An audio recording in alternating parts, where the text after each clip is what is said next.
দাভোসের দুটো ইন্টারভিউ নিয়ে আমি বলবো। এই ভিডিওটাতে বলছি ইলন মাস্কের ইন্টারভিউ।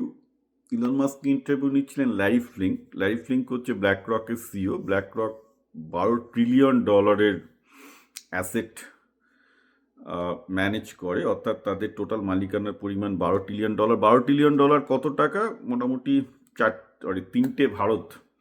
তিনটে ভারতের জিডিপি, মানে টোটাল করলে যা হয় দ্যাট ইজ অ্যাকচুয়ালি 12 ট্রিলিয়ন। অর্থাৎ বিশ্বের সবচেয়ে বড় ব্যক্তিগত প্রাইভেট মালিকানাধীন সংস্থার উনি সিইও।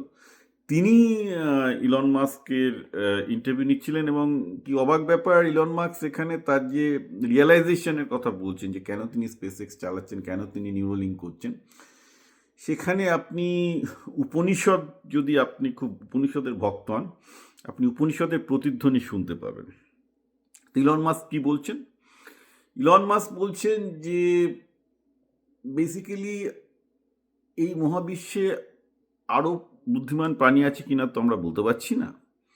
তো এইটুকু আমরা নিশ্চিতভাবে বলতে পারি যে মানুষের যে কনসাসনেস, অর্থাৎ আমরা যেটাকে উপনিষদ যেটাকে চেতনা বলছে, এবং গোটা উপনিষদের দর্শনই যার উপর দাঁড়িয়ে আছে, বলে যে এই কনসাসনেসটাকে পৃথিবীতে কী করে কন্টিনিউ করা যায়, কী করে এই মহাবিশ্বে ইউনিভার্সে এই কনসাসনেসটাকে আমরা টিকিয়ে রাখতে পারি, সেটাই তার এখন মূল লক্ষ্য। অর্থাৎ পৃথিবীর সবচেয়ে ধনীতম ব্যক্তি বলছেন যে কনসাসনেস, এই চেতনা, এটাকে কি করে পৃথিবীতে মহাবিশ্বে বাঁচিয়ে রাখা যায় সেটা তার কাছে একটা মূল চ্যালেঞ্জ। তো এখানে একটা জিনিস খুব লক্ষ্য করার মতো ব্যাপার, যে তিনি কিন্তু বলছেন না তিনি মানব প্রজাতিকে বাঁচাতে চান। কেন বলছেন না?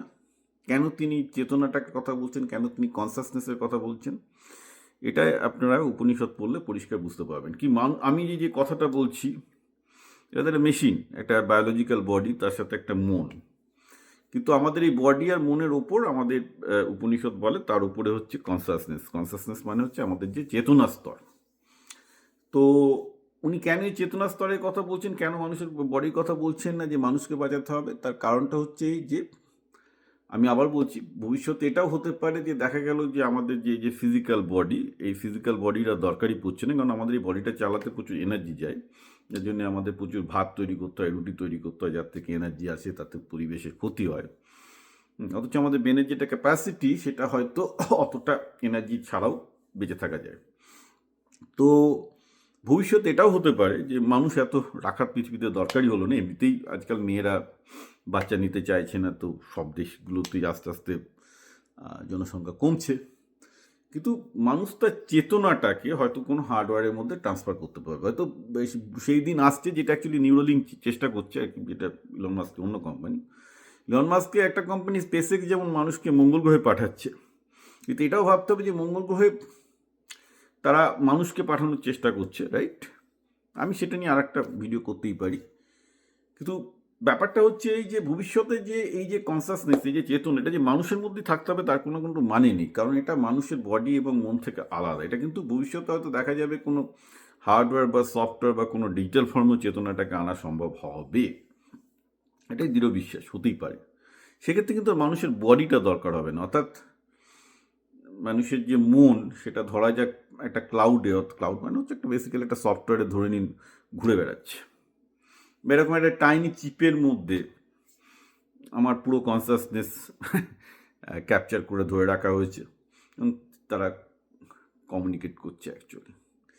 তো ন্যাচারালি আমি এটা তো দেখে খুবই উদ্বেলিত, কারণ আজকে যে জিনিসগুলো আমাদের মুনি ঋষিরা প্রায় 3000 বছর আগে আবিষ্কার করেছিল, সেই জিনিসগুলো আমরা দেখতে পাচ্ছি যে পৃথিবীর সবচেয়ে ধনী ব্যক্তিরা, সবচেয়ে চিন্তাশীল ব্যক্তিরা, যারা পৃথিবীকে মানে কন্ট্রোল করে, তারা এটা বুঝতে পারছে যে কনসাসনেস হচ্ছে মানুষের জীবনের হাইয়েস্ট ফর্ম, এবং সেই কনসাসনেসটাকে বাঁচানোটা হচ্ছে সবচেয়ে গুরুত্বপূর্ণ ব্যাপার, সেই চেতনাটাকে বাঁচানো। তো এনিও এখানে সমস্যাটা হচ্ছে যে এখন না, মানে কি হয়, এখন আমি যদি উপনিষদ বা আদিম ভারতীয় দর্শনের নিয়ে কোনো আলোচনা করতে যাই, মুসলমানগুলো বা এই বামপন্থীগুলো আমাকে চাড্ডি বলবে। ব্যতিক্রম দু একজন আছে, আর হিন্দুত্ববাদীরাও ধরে নেবে যে আমি বোধহয় তাদের মধ্যে হিন্দুত্ববাদী। ভাই, আমি কোনো কিছুই নই, আমি নিজে উপনিষদ চর্চা করি, কারণ উপনিষদের সাথে কোনো ধর্মের সম্পর্ক আছে বলে আমি মনে করি না। উপনিষদ একটা শাশ্বত ইউনিভার্সাল নলেজ ফর এভরিবডি, তার সাথে কোনো ঈশ্বর বা কোনো থিওলজি বা কোনো ঈশ্বর তত্ত্বের ইয়ে নেই। এটা অত্যন্ত একটা লজিক্যাল দর্শন, as pure philosophy can be. এবং আমি সবাইকেই বলবো এটা পড়তে, যাতে আপনারা নিজেরাও সমৃদ্ধ হতে পারেন, নিজেরাও চেষ্টা করতে পারেন। হ্যাঁ, শুধু মুক্ত মনে করবেন যা কিছু, মানে বামপন্থী হিন্দুত্ববাদী ইসলামিস্টের উপনিষদ পড়তে আসবেন না, কোনো দর্শনই পড়া উচিত নয় ওভাবে। মুক্ত মনে, একদম ফ্রি মাইন্ডেড আপনি শুরু করুন।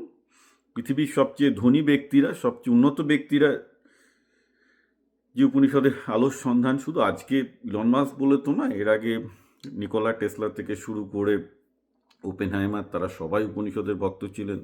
আইনস্টাইন উপনিষদের ভক্ত ছিলেন, because it's a pure knowledge, pure philosophy, right?